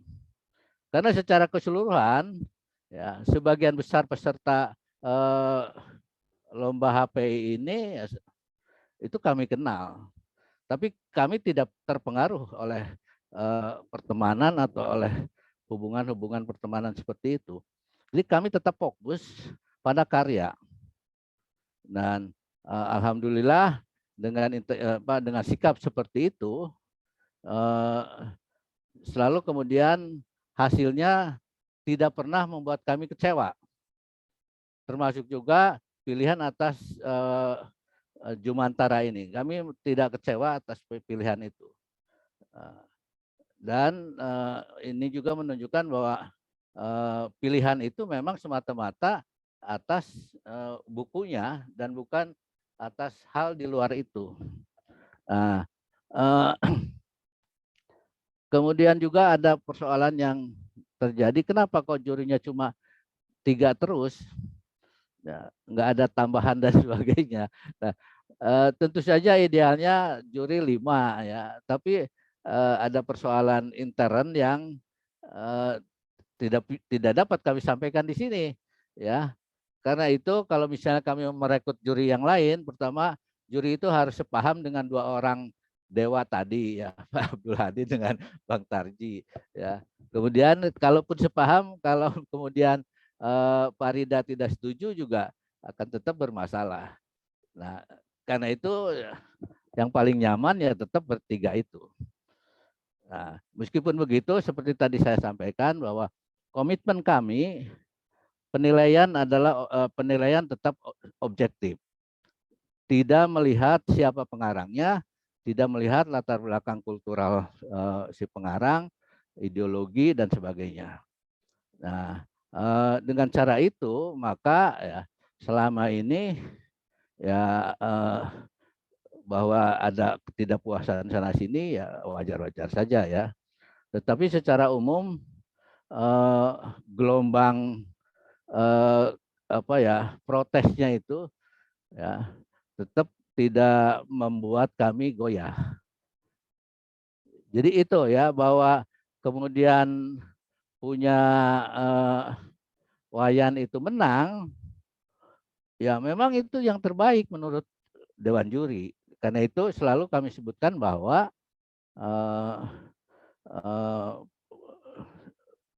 pemenang bla bla bla itu menurut versi Yayasan Hari Puisi. Bahwa yang lain itu menempatkan itu sebagai hal yang tidak pas atau apapun ya ini menurut versi kami Yayasan Hari Puisi. Kemudian hal yang juga penting kami sampaikan bahwa proses pemilihan itu bertahap. Jadi setiap buku yang datang kemudian dibagi ke 3 juri. Nah, sampai akhirnya semuanya lengkap. Dan kemudian Bang Tarji, Abdul Hadi, saya membuat senarai sekitar 20 sampai 30 buku puisi yang patut dibincangkan atau patut dinominasikan. Nah, buku yang baik selalu akan terpilih oleh ketiga juri itu. Jadi kalau saya mengusulkan A, memang buku itu baik, ya ternyata Abdul Hadi juga mengusulkan itu. Bang Hadi juga, Bang Tarji juga mengusulkan itu. Baru kemudian setelah itu diperas lagi, kita pilih 10. Nah, pemilihan sampai 10 inilah yang agak kenceng. Nah, tapi kalau sudah dapat 10, pemilihan 6-nya, 6 buku yang nanti akan dapat anugerah, ini yang agak panjang. Kadangkala Bang Tarji itu harus sholat dulu. Betul ini. Kalau deadlock misalnya, kami terpaksa harus sholat dulu. Karena kira-kira pilihan yang terbaik. Dan Bang Tarji memang agak serius nih perkara itu. Sehingga kalau misalnya tidak dapat diputuskan, oke, setelah maghrib kita lanjutkan lagi rapat jurinya. Jadi itulah proses yang terjadi pada di dapur juri. Nah, hal yang juga perlu kami sampaikan, kalau misalnya buku itu sudah dinominasikan oleh lembaga lain atau diikut sertakan dalam lomba lain dan kemudian masuk nomine, maka dengan terpaksa kami sisihkan. Biarlah lembaga itu yang akan menentukan pilihannya. Nah, ini kami putuskan sejak awal. Ya, jadi sejak awal ketika ada satu buku puisi yang dinominasikan Dewan Juri, tapi ternyata kemudian juga dinominasikan oleh lembaga lain, kami akan coret. Ya, jadi itu yang terjadi di dapur juri ya.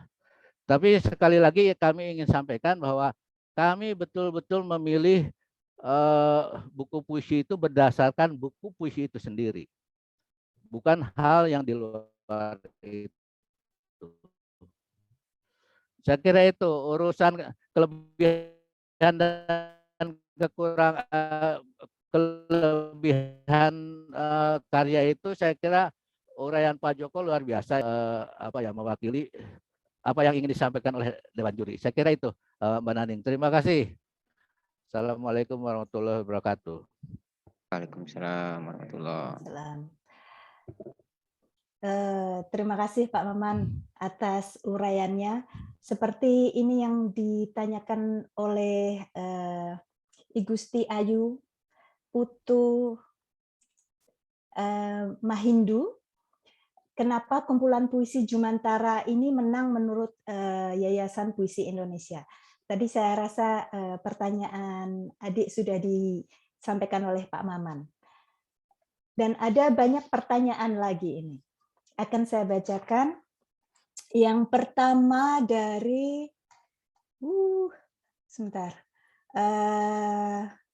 Mas Sam Sucipto. Li Jengki, apa latar belakang penulisan puisi Jumantara? Bagaimana proses kreatifnya? Itu pertanyaan dari Mas Sucipto Situbondo. Silahkan Li Jengki. Ya, terima kasih Mas Sucipto. Tadi juga saya sudah uraikan sebenarnya tentang proses kreatif. Tapi bahwa buku puisi Jumantara ini memang saya persiapkan dari awal karena keinginan saya mengumpulkan puisi-puisi panjang. Walaupun tidak semuanya panjang-panjang banget, ada juga yang 3 halaman paling pendek. Tapi memang keinginan saya dari awal. Makanya saya pilih puisi-puisi yang sudah pernah dimuat di buku lain, yang Jumantara ini sebagian besar puisi ada di buku lain juga, buku antologi yang dengan tematik yang lebih macam-macam. Tapi di dalam Jumantara ini saya memang mengkhususkan ada benang merah yang tadi sudah dijelaskan oleh Pak Saha dan Pak Joko, ya tentang spiritualitas, tentang kebalian saya, tentang bagaimana saya memang bersentuhan dengan dunia Bali gitu, terkait dengan spiritualitas Bali, tentang mikro makro kosmos, satu buah knowledge buah agung dan lain sebagainya. Tentang proses kreatif puisi panjang itu prosesnya macam-macam. Ada yang memang seperti Cakra Punarbawa itu saya tulis seperti semacam ada dorongan menulis yang sulit dihentikan, ya semacam tren satu apa yang semacam kesurupan tanda kutip yang sulit dihentikan sampai berhalam-halaman draftnya. Akhirnya setelah semuanya tumpah, baru saya melakukan kerja editing. Jadi setiap menulis puisi saya melakukan dua hal kerja, menumpahkan ide atau inspirasi atau apapun namanya, kemudian mengendapkan dan proses editing. Itu terjadi dalam proses penulisan puisi-puisi panjang. Kalau puisi yang berupa prosa liris atau puisi prosa berjudul Ego, itu memang juga ditulis dengan semacam dorong yang kuat, dan juga pada saat saya memang agak setengah mabuk ya, memang mabuk asli, mabuk minuman, setengah mabuk. Jadi saya biasa nulis sambil setengah mabuk, jadi apa yang ada kayak muntah aja, muntah kata-kata lah, entah jadinya apa dan sebagainya, hanya untuk healing aja. Tapi setelah saya baca ulang, ini kok jadi kacau balau, saya edit lagi dan sebagainya. Dan itu sempat saya ragu mengirimkannya ke media massa. Karena ini bagi saya ini bukan puisi saya, bukan puisi style saya ini. Pernah juga saya kirim ke Kompas itu dan tidak dimuat memang, mungkin karena terlalu akrobatik ya.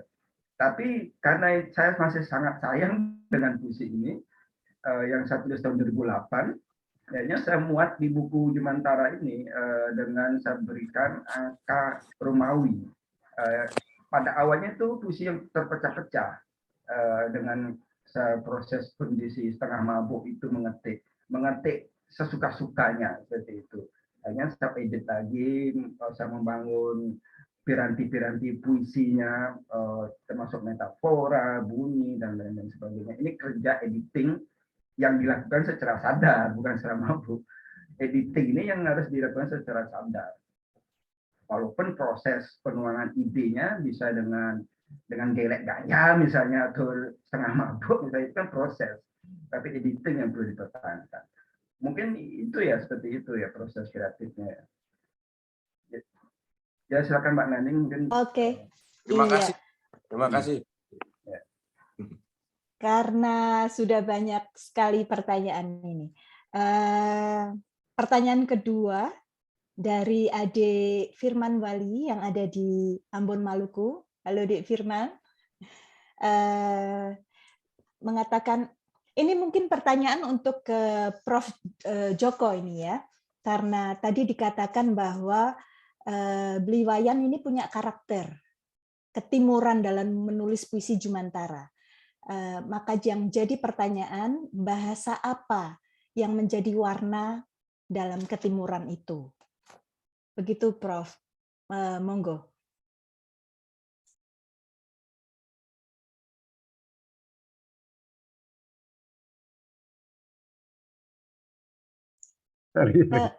Ya, sudah, maafkan. Yang baru dikatakan oleh Bli Jengki tadi, saya kira juga salah satu karakter penciptaan puisi di dunia timur pada masa lampau.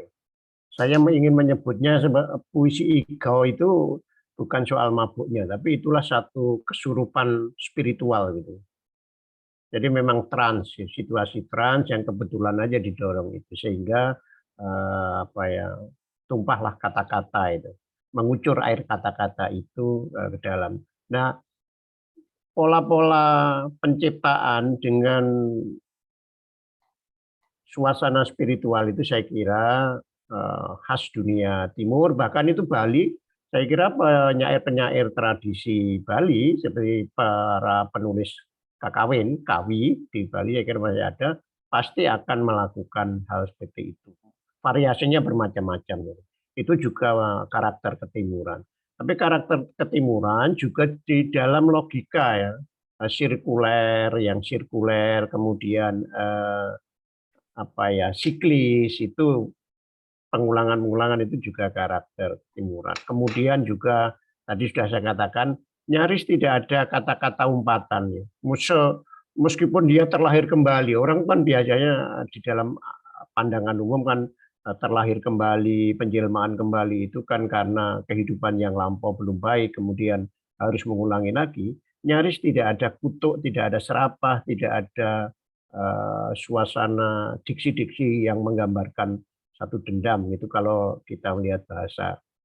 Nah, kemudian juga melihat yang absolut ya, yang absolut itu bolehlah kita baca Tuhan misalnya ya. Bahkan beli Jengki ini juga memungut kata Arab ya, ilahi. Yang ilahi itu tidak selalu transenden, tidak selalu yang jauh, yang menggentarkan, tetapi sesuatu yang sangat konkret, yang sangat dekat, yang akrab dengan manusia. Itu kan lebih dekat dengan timur. Mungkin karena salah satunya agama-agama di barat sekarang sudah Ibrahimik yang rata-rata melihat Tuhan yang sangat jauh, Tuhan yang sangat transenden. Tetapi agama-agama timur, apalagi yang mewarnai kultur Bali, saya kira melihat Tuhan yang absolut itu sebagai sesuatu yang imanen, meskipun tidak khas Bali. Tapi saya kira yang disampaikan Beli Jengki di dalam ini khas Bali. Jadi begitu banyak saya kira karakter ketimuran, bahkan mungkin saya berani mengatakan karakter kebalian dari puisi-puisi Beli Wayan tadi. Memang satu dua ada yang tampaknya modern. Bagi saya itu adalah infiltrasi atau penyusupan sebenarnya problem-problem modernitas atau patologi modernitas yang dijadikan konteks, yang dijadikan dasar, misalnya penciptaan kembali, hidup lebih baik dan seterusnya. Tetapi yang poin yang pokok yang menandakan ketimuran, segala sesuatu itu bernyawa, segala sesuatu itu human, segala sesuatu itu setara di dalam kehidupan. Itu kan terlihat di dalam banyak puisi Beli Jengki, tidak hanya itu. Nah, apalagi kemudian yang tadi dikatakan ada yang cerpen, alih wahana dan sebagainya itu kan ya, saya kira konsep-konsep diksi-diksi modern yang melihat kehidupan itu linier. Kehidupan itu mengenal finalitas. Tetapi di dalam puisi ini prosesnya Beli Jengki sendiri mengatakan tidak pernah selesai. Jadi puisi sastra dianggap sebagai suatu organisme yang hidup yang selalu bisa berubah dari cerpen ke puisi, dari puisi ke cerpen, dari potongan puisi-puisi pendek menjadi cerpen-cerpen panjang. Jadi selalu melakukan penciptaan ulang. Jadi yang mungkin bisa disebut Tuhan Maha Kreatif dan terus bekerja itu tampak pada terekspresi pada puisi-puisi atau proses kreatif yang dilakukan oleh Beli Jengki ini. Itu beberapa saja, tidak semuanya. Terima kasih. Makasih Mas Joko. Ini ada 3 lagi pertanyaan. Saya melihat jam sudah tik-tak. Saya rangkum saja. Yang dari Mas Abi. Mas Abi nggak usah tanya lah. Nanti dapat buku itu. Mas Abi bertanya bagaimana caranya Beli Jengki keluar dari zona nyaman, dan dari Linda Madia, bagaimana Beli Jengki menghadapi kegaduhan saat ada yang kontra terhadap pemilihan Jumantara sebagai pemenang HPI. Itu yang kedua. Yang ketiga ada dari Mbak Yeni di Lampung. Bagaimana mempertahankan konsistensi dalam puisi panjang, konsen terhadap tema. Silahkan Beli Jengki. Ya, terima kasih Mbak Naning. Saya akan rangkum tentang keluar dari zona nyaman. Ya, saya dari awal karena saya berguru pada Khairi Anwar, karena tokoh idola saya salah satunya Khairi Anwar, itu puisi-puisi lirik ya. Jadi saya dari awal memang lebih cenderung menulis puisi lirik tentang tema cinta, patah hati, rindu, dan ale-ale atau lebay-lebay lainnya lah. Tapi ada fase saya merasa jenuh dengan hal seperti itu, sehingga saya harus mencoba keluar dari kenyamanan menulis puisi lirik, sehingga saya beralih ke puisi yang bernarasi, bercerita. Kadang juga saya nulis puisi protes sosial, puisi yang transparan, dan hal lain. Jadi saya tipe yang sangat gelisah tentang puisi, tidak hanya mentok di satu tema atau satu genre, tapi saya mencoba merambah ke genre lain. Ini salah satu cara saya untuk keluar dari zona nyaman. Dan ternyata ketika saya melakukannya, saya coba ya ternyata saya bisa juga nulis puisi bercerita atau nulis puisi protes sosial misalnya atau apapun. Karena memang jalan hidup saya yang menulis seperti itu. Seharusnya sebagai orang yang mengikhtiarkan jalan hidupnya sebagai seorang penulis, seorang sastrawan, dia harus berusaha mencoba bereksperimen dalam proses kreatifnya untuk keluar dari zona nyaman. Itu. Terus untuk bagaimana saya menghadapi kegaduhan di medsos soal Jumantara, saya ingat dengan pesan guru kami, Umbulan Luparangi, bahwa beliau pernah bilang bahwa jangan kamu coba-coba membela puisi. Puisi punya cara membela dirinya sendiri. Jadi saya membiarkan karya-karya saya membela dirinya. Jadi saya sebagai kreatornya ya anggaplah sudah mati atau sudah tidak ada. Biarkanlah puisi membela dirinya sendiri. Seperti itu. Makanya ketika ada teman yang mengkritisi, ya saya berterima kasih bahwa puisi saya dikritisi dan saya mendapatkan masukan-masukan dari kritik-kritik itu. Terus soal tadi yang terakhir apa ya? Oh, soal konsistensi. Ternyata memang menulis puisi panjang itu berbeda dengan puisi pendek atau puisi lirik setelah saya mengalaminya. Yang pertama adalah bagaimana kita memuntahkan. Saya paling suka dengan kata memuntahkan. Memuntahkan kata-kata, memuntahkan ide atau gagasan sepanjang-panjangnya, sepuas-puasnya kita muntah kata-kata.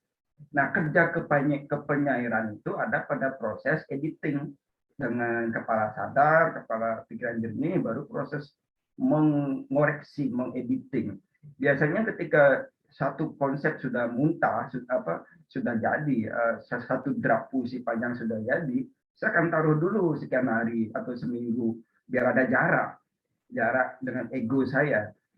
Ketika sudah ada jarak dengan ego, itu saya coba membaca ulang, oh ini kurang pas, ini dicoret, ini diganti, dibongkar pasang. Dan saya sangat senang mengutak-atik kata, membongkar pasang karya-karya saya.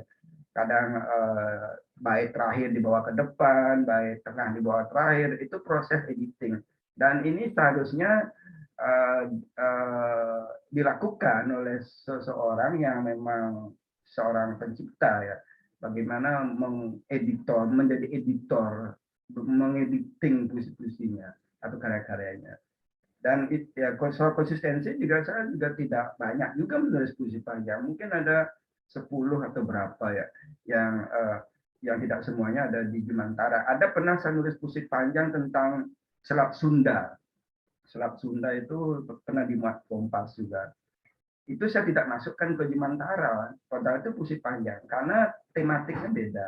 Saya juga pernah nulis puisi panjang tentang Pelabuhan Sunda Kelapa atau tentang Kota Tua di Jakarta. Itu juga saya tidak masukkan di buku ini karena memang saya memilih benang merah tentang kebalian tadi, tentang spiritualitas Bali tadi yang disebut ada benang merahnya seperti itu. Terima kasih Mbak Naning, seperti itu yang bisa saya jelaskan. Ya, silakan. Oke. Saya rasa saya sudah membacakan semua pertanyaan. Nanti kalau saya sendiri sebetulnya masih banyak pertanyaan, tapi nanti saya akan tulis di absas saja ya, atau saya japri lah. Oke, saatnya saya menepati janji, memberikan membayar tuntas kesetiaan teman-teman dengan penampilan 2 bidadari penyair, yaitu Mbak Umi Kulsum dan Teh Ratna Ayu Budiarti. Saya akan bacakan sedikit prestasi dan dedikasi kedua penyair ini dalam sastra Indonesia. Mbak Umi Kulsum adalah sastrawati yang lahir di Cilacap, tinggal di Jogja, karyanya dipublikasikan di banyak media. Tahun 2016, kumpulan puisinya Lukisan Anonim menerima penghargaan HPI sebagai buku unggulan. Tahun 2017 terpilih sebagai salah satu peserta Munsi, dan masih banyak lagi prestasi lainnya. Teh Ratna Ayu Budiarti adalah seniwati yang lahir di Cianjur, tinggal di Garut. Bidadari Garut katanya. Seperti halnya Mbak Umi, karyanya telah banyak dipublikasi di banyak media. Tahun 2005 memenangi lomba menulis puisi Forum Lingkar Pena Bandung. Tahun 2012 memenangi lomba puisi menjadi profil perempuan pengarang dan penulis puisi. Tahun 2013 menerima penghargaan wanita dan budaya dari majalah Good Housekeeping Indonesia. Jadi kami dari Apsas sangat berterima kasih dan suatu kehormatan bidadari ini menerima. Saya tidak tahu ini rayuan siapa yang akhirnya bisa membuat Mbak Umi dan Teh Ratna ini mau membacakan. Mungkin CEO Apsas dan Beli Jengki. Oke, silahkan Mbak Umi Kulsum.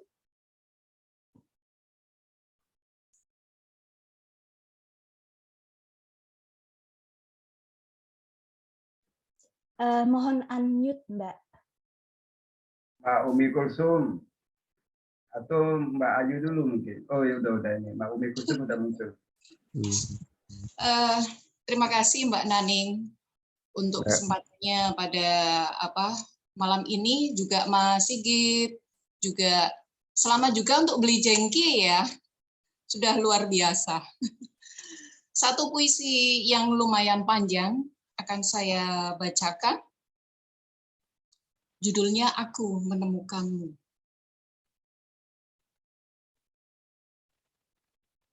Aku menemukanmu. Aku menemukanmu. Oh, saudara masa lalu yang lahir kembali di kebun-kebun kopi. Siapa menujung ruhmu? Jadi bongkah-bongkah batu tumbuh di ladang-ladang kaum tani. Jangan tanya aku dari mana. Aku hanya pasasir yang mampir setelah beratus tahun terlunta di setapak jalan yang tak kupahami. Kini, aku menemukan. Meski yang menyapaku hanya tumpukan batu, dolmen, monolit, menhir, lumpang, lesung, dan beliung. Aku merindukanmu, wahai bayang yang hilang. Adakah kau sembunyi di kebun-kebun kopi atau merasuk ke lembah-lembah keramat yang dihuni danyang dan pemedi? Kupungut sebutir batu. Sekilas ingatan menyelami masa silam. Oh, beliung itu masih tersimpan rapi dalam sarkofagus bersama manik-manik, serpih-serpih tembikar, jimat dan mantra menemani rapuh belulangku. Berapa darah hewan buruan tumpah di situ. Berapa umbi lumat dan tandas. Oh, beliung memukau. Perkakas terakhirku yang setia. Warna-warni biang lala membias di dingin tubuhnya. Dan melintas juga parasmu, Ibu. Arca-arca dewa dari batu yang kutatah untukmu menggigil dalam cuaca dini hari. Halimun menyungkupi sukmaku, kenangan demi kenangan membuncah, aksara-aksara menjelma di bongkah batu. Namo Bhagawate Wayan Jengki Sunarta. Terima kasih. Wow, fantastik sekali. Itu latihannya berapa hari itu, Mbak? Kok sampai seperti itu? Saya langsung meleleh ini. Maaf ya, kalau belum begitu bagus, belum begitu sempurna. Terima kasih untuk Mas Sigit dan semuanya. Baik, terima kasih Mbak Umi. Sekarang waktunya Teh Ratna Ayu Budiarti membacakan Candi Gunung Kawi. Teh Ratna, silakan. Assalamualaikum warahmatullahi wabarakatuh. Selamat malam semuanya. Beli Jengki, selamat ya. Bukunya keren deh. Meskipun beberapa puisi panjang perlu konsentrasi yang sangat fokus untuk membacanya. Tapi saya suka puisi-puisinya. Seperti biasa, puisi-puisi Beli Jengki selalu menawan. Seperti orangnya. Baik, saya akan membacakan puisi berjudul Candi Gunung Kawi.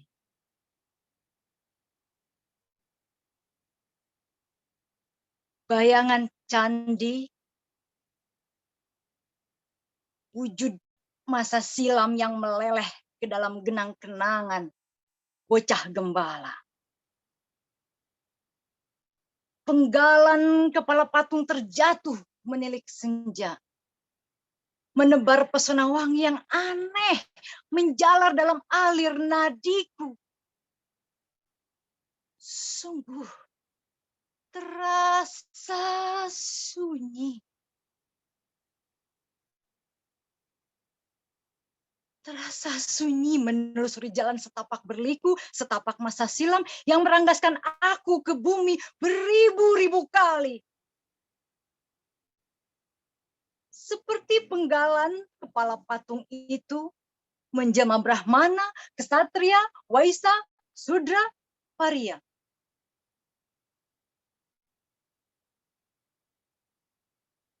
Kulakoni semua itu hingga tiba pada sehampar telaga, aliran 3 mata air dewa. Ke situ kau tuntun aku, bagai keledai dungu membasuh wajah, tangan, kaki, melebur jiwa dalam wangi bunga, harum dupa, hening tirta. Hingga Maya Denawa, dewa-dewi, biang lala menguap bersama gemerincing uang kepeng dan taburan dolar para peziarah.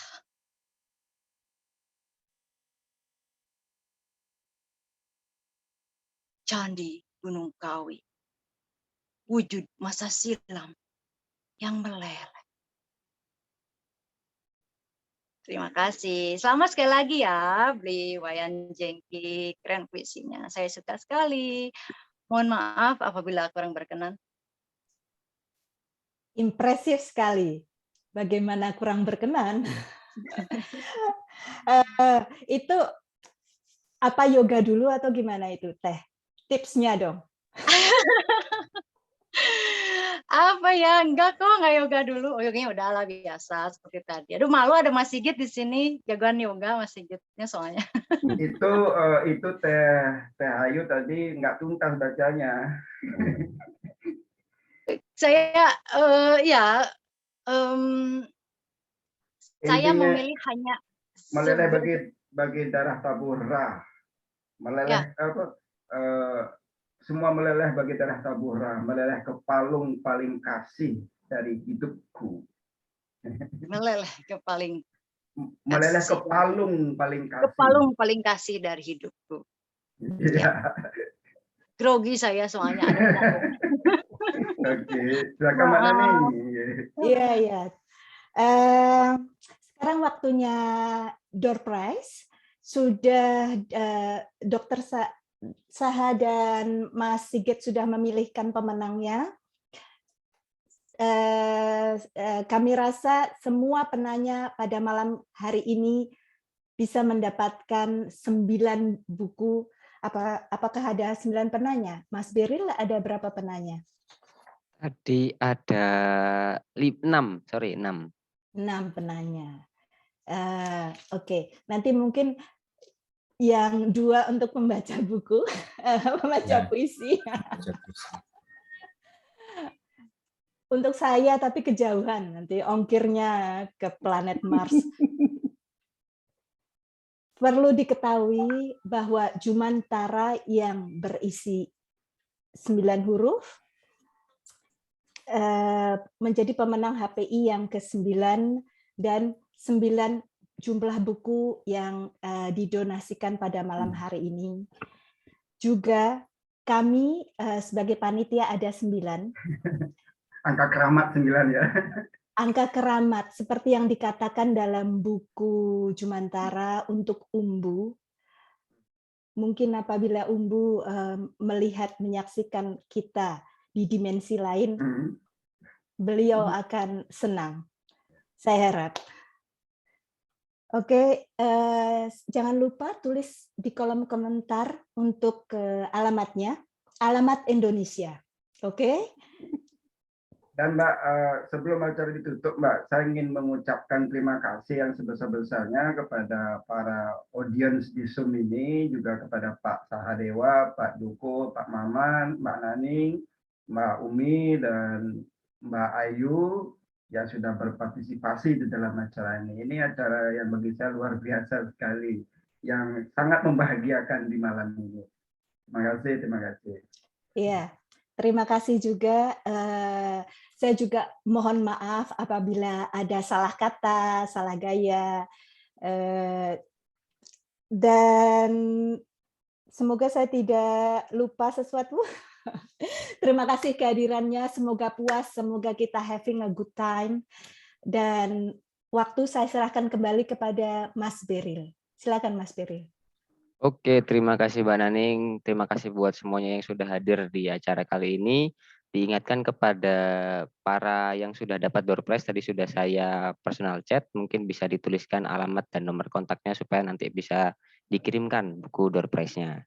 Nah, sebelum ditutup, sambil menunggu teman-teman menulis, saya mohon minta tolong kepada para pembicara, Pak Joko, Bli Sahadewa, dan Bli Jengki untuk memberikan closing statement untuk acara malam ini. Sambil nunggu, dan semoga sebagai kata penutup dimuntahkan semua yang ingin dimuntahkan di acara ini. Mungkin dari Pak Joko dulu. Monggo Pak Joko. Ya, saya kira Jumantara ini salah satu antologi puisi Indonesia yang menyeruak tanpa keberisikan yang besar, tetapi lebih kuat menyodorkan keberartian dari makna puisi itu. Tidak berkenes-kenes di panggung puisi Indonesia yang hiruk pikuk dan semarak, tetapi dengan tenang, dengan kalem, menyeruak, menyodorkan makna yang memang sempat hilang di dalam puisi Indonesia. Itu Mas Beril. Terima kasih Pak Joko. Monggo Bli Saha. Baik, terima kasih. Terima kasih kepada semua peserta, moderator, penyelenggara, pembicara, dan tentu saja yang di Radio Buku yang keren. Buku ini layak untuk dibaca dan Jengki mesti mengusahakan bagaimana caranya buku ini untuk bisa terbit lebih luas, mungkin juga diterjemahkan ke dalam beberapa bahasa, karena kalau didiamkan ya buku puisi ini akan diam. Saya tidak terlalu setuju dengan Jengki bahwa biarkan puisi kembali ke awang-awang, gitu ya, kembali ke Jumantara. Tapi Jumantara ini mari kembalikan ke bumi. Bumi tempat kita menekuni diri, menekuni energi yang ada di alam semesta ini untuk bisa terus berkarya. Itu yang penting ya, berkarya. Mengulik karya-karya yang sudah juga itu merupakan juga proses kreativitas.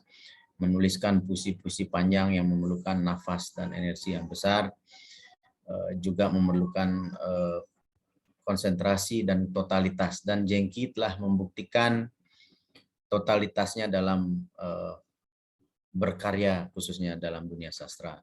Dan Dewan Juri HPI telah menghargai totalitas itu untuk Jengki Sunarta. Selamat sekali lagi. Terima kasih. Terima kasih. Monggo untuk yang terakhir dipungkasi sama Beli Jengki.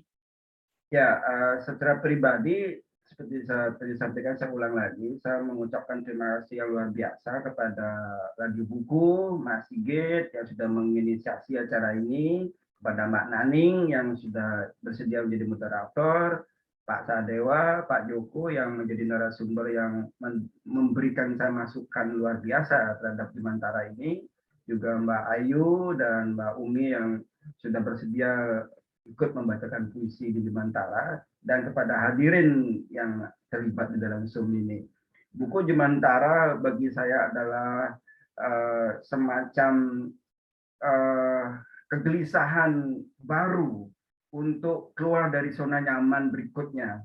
Jadi mudah-mudahan setelah Bimantara ada buku puisi lain yang bisa saya lahirkan lagi, yang mungkin bisa lebih solid atau lebih bernas lagi. Dan ini adalah kemenangan di HPI ini merupakan anugerah sekaligus tantangan tersendiri bagi saya untuk melahirkan buku-buku berikutnya. Terima kasih untuk Zoom malam ini. Terima kasih.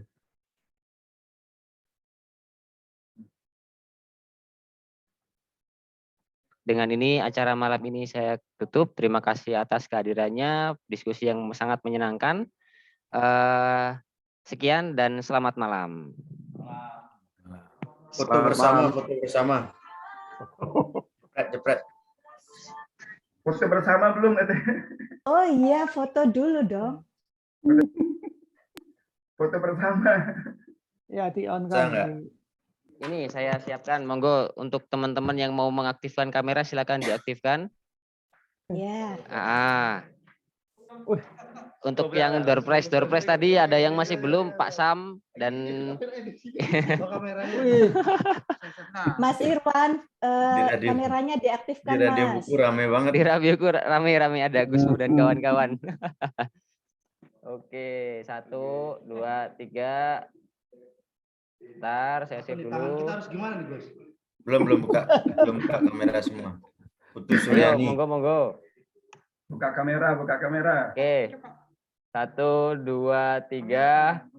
Sorry. Kamu, Gusmu. Sebentar. Sudah. Santai. Sudah saya yang ini aja. Ini giginya udah kering loh, ya, Mas. Oke, siap. Terima kasih. Gamsamida. Oke. Terima kasih. Terima kasih kasih, kehadirannya Gamsamida. semuanya. Matur nuwun, Pak Joko. Ya, Mas Sigit, makasih banget loh ya. Turun, Mbak. Semuanya makasih. Mbak Naning, Di Jengki Sama-sama. bisa